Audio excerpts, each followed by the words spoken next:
দেওয়ার যে অধিকার সেটা হারিয়ে গিয়েছিল। মানুষ ভোট সেন্টারে যেতে পারত না, বলে গিয়েও দেখতো তাদের ভোট দেওয়া হয়ে গেছে। এরকম একটি পরিস্থিতিতে যখন আমরা ছিলাম, তখন আমাদের যেহেতু এই ফ্যাসিস্ট সরকার কিছুতেই একটি নিরপেক্ষ সরকারের অধীনে নির্বাচন দিচ্ছিল না, আমাদের দাবি ছিল শেখ হাসিনার পতন। আমরা বিগত 24 আগস্ট,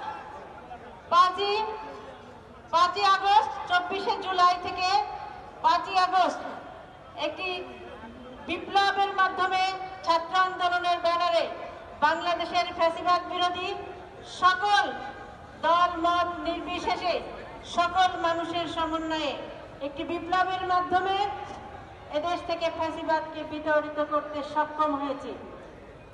শেখ হাসিনা এবং তার দোসররা পালিয়ে গিয়েছে।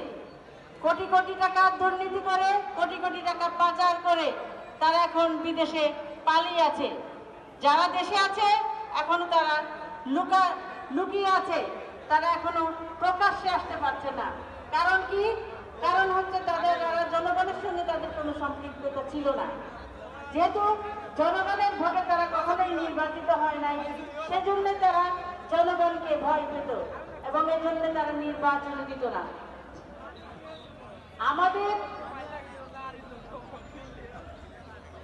আমাদের উদ্দেশ্য ছিল একটি সুষ্ঠু নিরপেক্ষ নির্বাচন এবং একটি ভোটের অধিকার মানুষকে ফিরিয়ে দেওয়া।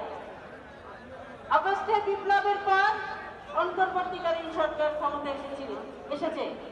আমাদের প্রত্যাশা ছিল যে অন্তর্বর্তীকালীন সরকার কিছুদিনের মধ্যেই কিছু সংস্কার করে, যদি একটি সুষ্ঠু নির্বাচনের জন্য প্রয়োজনীয় সংস্কার করে একটি সুষ্ঠু নির্বাচনের ব্যবস্থা করে দেয়া।